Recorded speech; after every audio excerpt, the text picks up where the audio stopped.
Today we're at the Hyatt, and over the next 2 days at the trade show showcasing alternatives to ozone depleting substances for the air conditioning and refrigeration sector.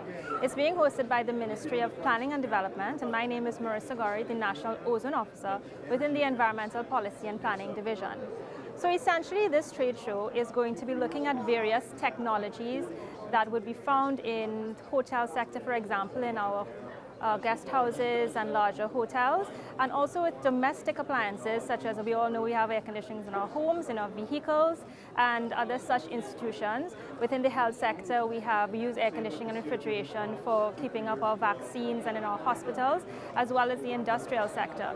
So this country is signatory to something called the Montreal Protocol, and we have been signatory since 1989, and through the work under the Montreal Protocol, we have actually been phasing out ozone depleting gases such as CFCs, as you may know, chlorofluorocarbons, which is a refrigerant that's used in domestic air conditioning systems and refrigerators.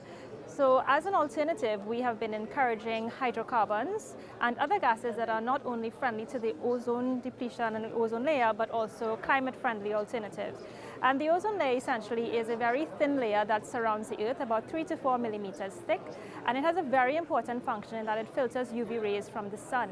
And UV rays, if unfiltered, can cause things like skin cancers, eye cataracts, and weaken our immune systems. So the value of the ozone layer is very important, especially to young children and the aging population, because they are most at risk.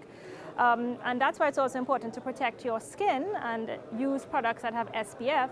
And in the trade show, we also have representatives from the Cancer Society, the South Cancer Society, and from Artistry, etc., as well as look opticians who are teaching us about some of the health effects of preserving our ozone layer. So it's free, it's open to the public, and I encourage you to come down anytime over the next 2 days. Aside from the expo, we also have a lecture series with persons who we brought down from Cuba, Brazil, Germany, Panama, for example, who are talking about alternatives and applications where alternatives can be used, again, in the air conditioning and refrigeration sector. So we encourage you to come down and share and learn and be part of this activity with us. Thanks.